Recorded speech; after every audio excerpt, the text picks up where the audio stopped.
हम लोग परमाणु में नाभिक के परितः परिक्रमा करते इलेक्ट्रॉन का चुंबकीय आघूर्ण ज्ञात करते हैं।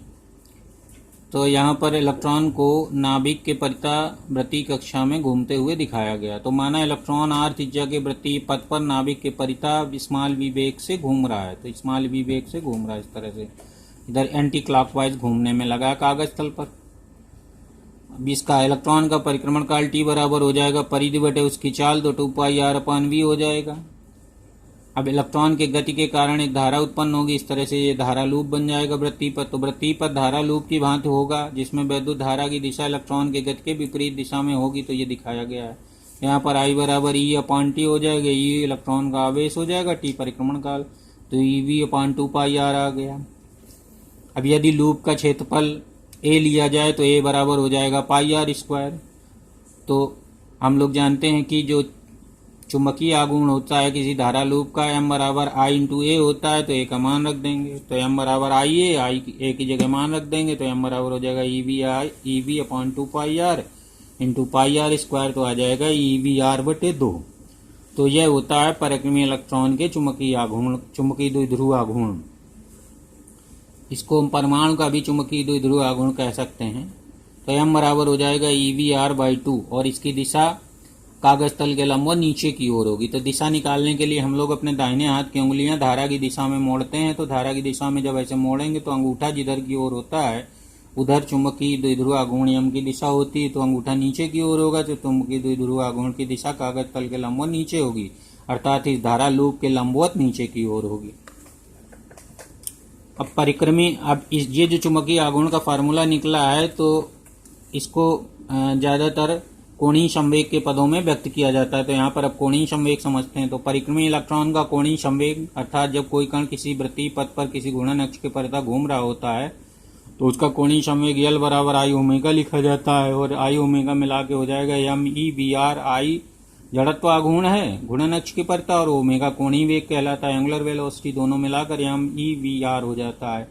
I के जगह पर MER² लिख देंगे और V/R लिखा जाता है इसको, तो ये आ जाएगा RR कट जाएगा, MEVR आ जाएगा। यह इलेक्ट्रॉन का द्रव्यमान है। और यदि हम इसको वेक्टर फॉर्म में लिखना चाहें तो वेक्टर L बराबर हो जाएगा vector P cross vector R। यहाँ से यमी कांस्टेंट करके ये लिख सकते हैं, लेकिन यमी इंटू V संवेग होता है, तो रेखीय संवेग के आघूर्ण को कहते हैं कोणीय संवेग, तो ये बन जाता है। अब यहाँ पर L की दिशा कागज तल के लंबवत ऊपर की ओर होगी, क्योंकि कागज तल इस L की दिशा ज्ञात करने के लिए हमें P से R की ओर दक्षिणावर्त पेंच का नियम लगाना होगा। तो P से R की ओर जब हम चलेंगे यहाँ पर, तो P यानी MV इधर की ओर होगा, इधर से R की ओर एंटी क्लॉकवाइज, तो डायरेक्शन इसकी कागज तल के ऊपर की ओर होगी। इधर से इधर जब चलते हैं तो इधर पहले बता चुके हैं हम, तो ऊपर की ओर दिशा होगी। जब हम लोगों ने चुंबकीय क्षेत्र के बारे में समझा था, चुंबकीय क्षेत्र की दिशा निकाली गई थी धारावाही चालक तार के कारण। तो वहाँ धारा अवयव से जब हम R की तरफ मुड़ते थे, अगर एंटी क्लॉकवाइज मुड़ते थे तो ऊपर को करंट चुंबकीय क्षेत्र की दिशा होती थी। उसी तरह नियम इसमें लगता है। P माने MV से R की ओर बढ़ेंगे तो यहाँ पर एंटी क्लॉकवाइज मूवमेंट है, तो एंटी क्लॉकवाइज मूवमेंट होने के कारण जिस पिन पर निकालना है हमें L की दिशा वो ऊपर की ओर होगी, तो ये ऊपर को हो गया। अब दोनों का डिवाइड कर लें, M/L निकालें तो आ जाएगा E/2me। तो M बराबर E/2me इंटू L, ये संबंध होता है। तो किसी कक्षा में चक्कर लगाते इलेक्ट्रॉन का जो चुंबकीय द्विध्रुव आघूर्ण होता है वह उसके कोणीय संवेग का E/2me होता है। सदिश रूप में लिखना चाहें तो ये क्या होगा, सदिश रूप में हमारा हो जाएगा वेक्टर M बराबर माइनस E/2me इंटू L, और इसलिए माइनस लगा देते हैं क्योंकि दोनों की जो दिशा है वो विपरीत है। अब हम लोग बोहर के परमाणु मॉडल के अनुसार देखते हैं। बोहर के अनुसार परमाणु में स्थायी कक्षा n में चक्कर लगाते इलेक्ट्रॉन का कोणीय संवेग क्वांटाइज्ड होता है, अर्थात निश्चित होता है।